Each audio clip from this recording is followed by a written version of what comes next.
Defense attorney Ron Kuby represented Sheikh Omar Abdul Rahman and several of his co-conspirators in various terrorism plots, including the 1993 World Trade Center bombing and the 1994 plot to blow up the Lincoln and Holland tunnels.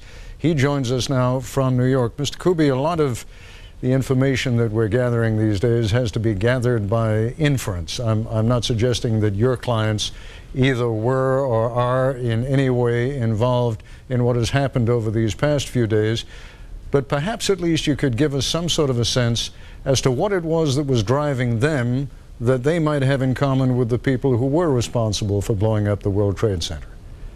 Well, in large part, the people who were either implicated in or convicted of the Trade Center bombing and bombing plots, had genuine grievances, and they're all familiar to us. U.S. support for Israel, Israel treatment of the Palestinians, the U.S. bombing of Iraq and the Gulf War, and the continued sanctions that continue to take thousands of lives.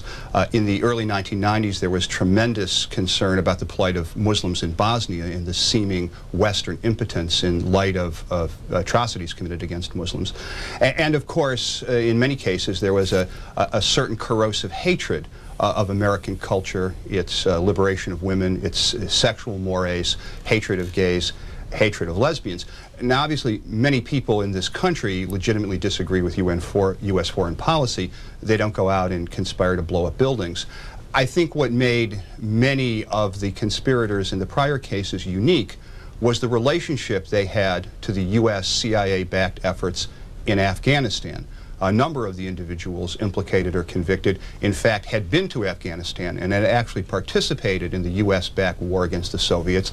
Many others had developed a support infrastructure right in Brooklyn, which is widely reputed to have been funded and organized by the CIA, the Al-Qifa Refugee Center, which served as a staging area to fund and send men and material to Afghanistan. Let me just stop you for a moment, because there may be some younger people or people with shorter memories who are saying, this guy is making all of this up. Let me assure them, you are not. In point of fact, that is precisely what the CIA did back then, because in those days the Mujahideen were regarded as the good guys whom we could support against the Soviet Union, which had invaded Afghanistan. So all of this, the relationship with the CIA that you talk about, is absolutely true. I know that. But why did that turn so bitter? Why did that turn, really rancid? Well, one of the problems, I think, is inherent in the nature of the counterinsurgency effort the CIA was engaging in. What they did was to really take the very worst people, the most zealot, the most extreme, the most dangerous, the most ruthless, provide them with material, provide them with funds, and gradually the Al-Qifa Refugee Center, as well as other areas, became sort of an intersection point for disgruntled individuals of all types, people who under ordinary circumstances would just remain street corner agitators. But it's really sort of almost a small group mentality. They began to coalesce around the center, and eventually, according to the government, this whole plot sort of metastasized into the various bombings and conspiracies. And is it your impression that all of these people have a connection with Osama bin Laden and his Al-Qaeda group, network?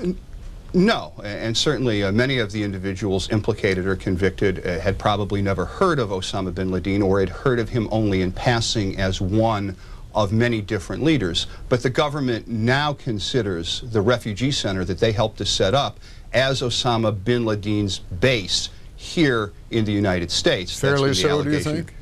Fairly so?